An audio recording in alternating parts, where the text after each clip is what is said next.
Pessoal, boa tarde. Sou Paulo e sou aluno de doutorado pelo programa de pós-graduação do Instituto de Química de São Carlos.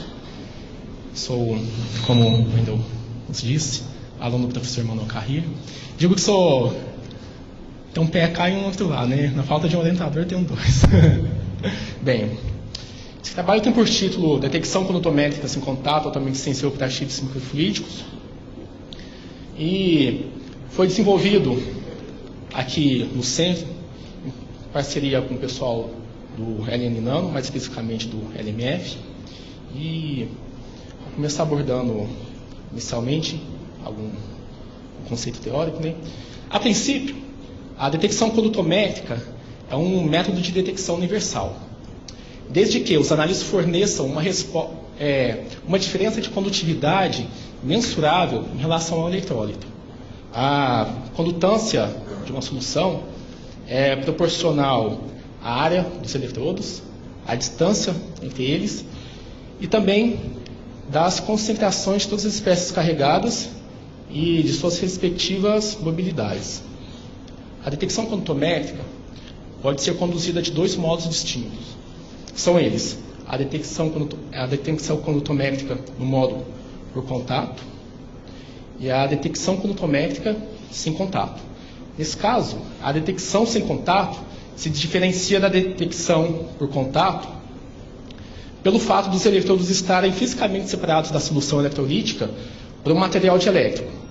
Então, ao se aplicar um sinal de radiofrequência a um dos eletrodos da célula de detecção, uma corrente é então capacitivamente acoplada no eletrólito e registrada por um segundo eletrodo, né? No caso um receiver, lembra da antena, né? No caso o eletrodo receptor. Aqui temos representado um circuito equivalente de um sistema C4D, onde RS é a resistência associada ao fluido eletrolítico, C1 e C2 são os capacitores formados referente aos sistemas eletrodo dielétrico solução, e C0 está relacionado à capacitância de fuga, ou mais propriamente ao acoplamento capacitivo direto entre esses eletrodos. Bem, como não temos contato do eletrodo com a solução, evita-se, portanto, alguns inconvenientes tipicamente encontrados em modos com contato, né? Por exemplo, na eletroquímica faradaica convencional, como, por exemplo, a contaminação e consequente passivação desses eletrodos. Eles chamam envenenamento do eletrodo, né? Mais tipicamente falado aí no jargão dos eletroquímicos. A formação de bolhas na superfície do eletrodo, decorrente de eletrólise. E interferência elétrica entre os circuitos de detecção e o campo elétrico aplicado em separações eletroforéticas. Não obstante essas vantagens, os níveis de detectabilidade reduzidos em C4D figuram como um dos fatores limitantes deste método.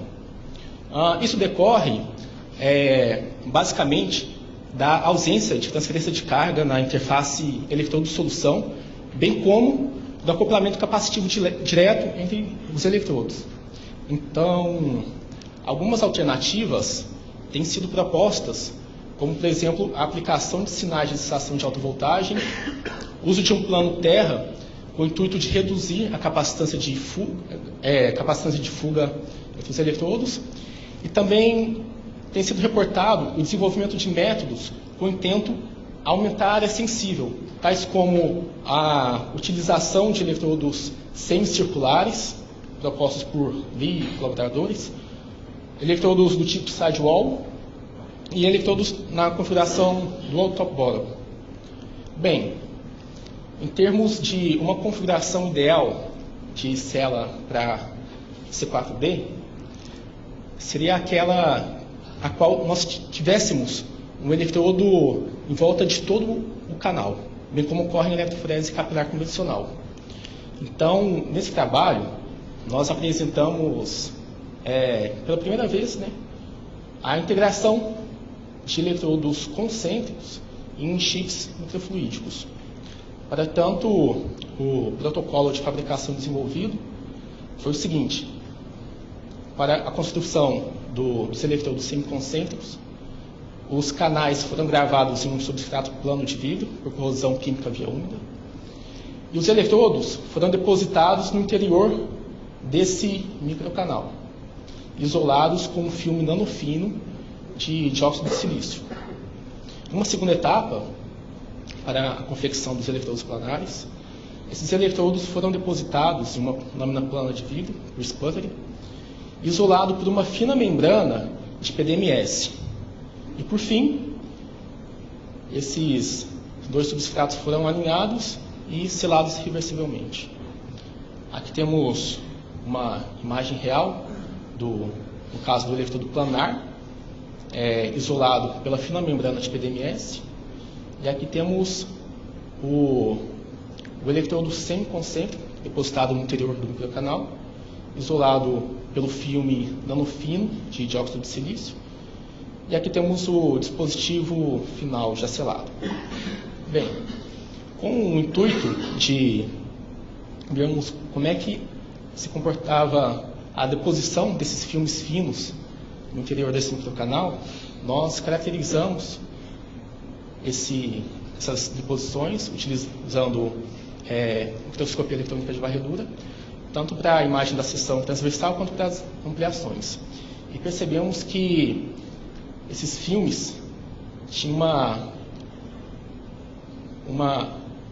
eles são mais espessos, né, no topo desse microcanal, e à medida que nós aproximamos aqui das extremidades desse canal, esse filme se torna cada vez menos espesso até ficar uniforme, né, no caso. Também caracterizamos a morfologia da superfície desses filmes, utilizando o microscópio de força atômica, e os dados obtidos de RMS, né, rugosidade quadrática média, nos indicaram que esses filmes são extremamente lisos. Então, portanto, concluímos que a área de detecção realmente corresponde à área dos eletrodos, né? Como o nanofilme de dióxido de silício foi depositado em fase vapor, assistido por plasma, esse método acaba gerando alguns gases, como nitrogênio e hidrogênio, que podem ser possíveis fontes de contaminação do dielétrico. Então, para tanto, nós fizemos a caracterização química desses filmes e observamos somente a presença de 0,6% de nitrogênio, que pode ser concluído que esse dielétrico é altamente puro. Bem, para avaliar se esses eletrodos estavam efetivamente isolados, alguns experimentos foram realizados, né, utilizando a técnica de voltametria cíclica. Então, nós avaliamos o eletrodo planar, isolado pela fina membrana de PDMS, e temos aqui o eletrodo exposto, no caso, e o eletrodo isolado. E também fizemos o mesmo procedimento, só que utilizando 3 espessuras distintas para avaliar o isolamento elétrico do eletrodo semiconcêntrico pelo dióxido de silício. Então, utilizamos a espessura de 100 nanômetros, 150 e 200, na qual, em 200 nanômetros, nós obtivemos o isolamento elétrico efetivo desses eletrodos, né? Uma vez que as correntes obtidas para esses eletrodos isolados estão abaixo do limite de medição do potenciostato utilizado. Bem, a fim de se avaliar as figuras de mérito também desse sistema, nós, previamente à obtenção dessas respostas analíticas, otimizamos os parâmetros da C4D, como a amplitude e a frequência. Então, para cada configuração, sejam elas eletrodos planares, semiconcêntricos, concêntricos, nós fizemos toda a otimização desses parâmetros. E para cada uma desses sinais analíticos obtidos, foi utilizado essas condições. para padrões de perclorato de lítio e análise em fluxo. Bem, nós fizemos também as curvas analíticas, né, no caso, e observamos uma discrepância, digamos assim, dos resultados obtidos para cada uma dessas configurações. E aqui apresento os seguintes limites de detecção. Mais para frente eu vou discutir as nossas conclusões. Para o eletrodo planar, tivemos um limite de detecção na ordem de 3,4 micromols por litro.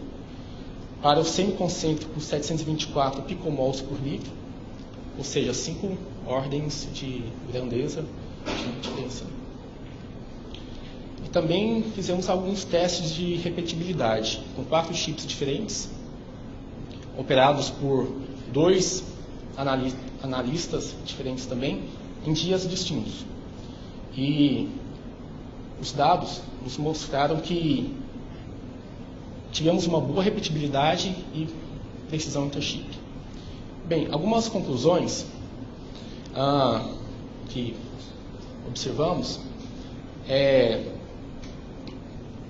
além dos limites de detecção, né, essa discrepância de 5 ordens de grandeza comparado àqueles conseguidos com os eletrodos planares, nós, a partir de alguns cálculos feitos em parceria com o Instituto de Física de São Carlos, nós supusemos que isso se deve à elevação da área sensível e à redução da espessura do dielétrico.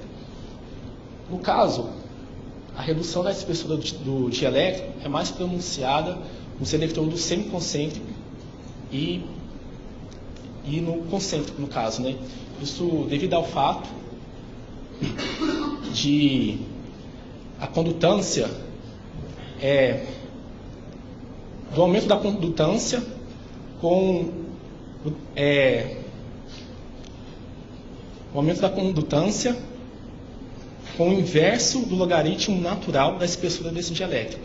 Então, para os eletrodos semiconcêntrico e concêntrico, esse comportamento é mais pronunciado. E o processo de microfabricação é simples, reprodutível, não é necessária a utilização de elevados valores de temperatura, pressão ou etapas sequenciais de corrosão para a gravação dos canais e dos eletrodos. E também esse chip apresentou níveis de precisão satisfatórios e os resultados mostram que o procedimento de microfabricação exibiu boa precisão e é robusto. Também outros trabalhos desenvolvidos no nosso grupo, temos aqui a dopagem do dielétrico, no caso essa membrana de PDMS, com o intento aumentar a capacitância, e temos um dispositivo, né? Ele está branco por causa da concentração de dióxido de titânio utilizado. Nesse caso, 50%, aqui está transparente só a fins ilustrativos, né? Eu vou passar aqui para o pessoal, para vocês darem uma olhada. E também nesse trabalho aqui nós avaliamos a C4D como um transdutor, né? Então, foi ancorada na superfície desse eletrodo, né? Algumas, no caso, APTS e ácido fólico, para avaliar a interação de anticorpos receptores ao folato. E nesse trabalho também nós utilizamos eletrodos nanoestruturados, nanotubos de carbono, em um dispositivo microfluídico. Só que no caso, apenas inicialmente para aplicações em voltametria. Gostaria de agradecer às agências de fomento, ao Domix, ao professor Evandro pelo convite, nos organizar esse evento. Obrigado.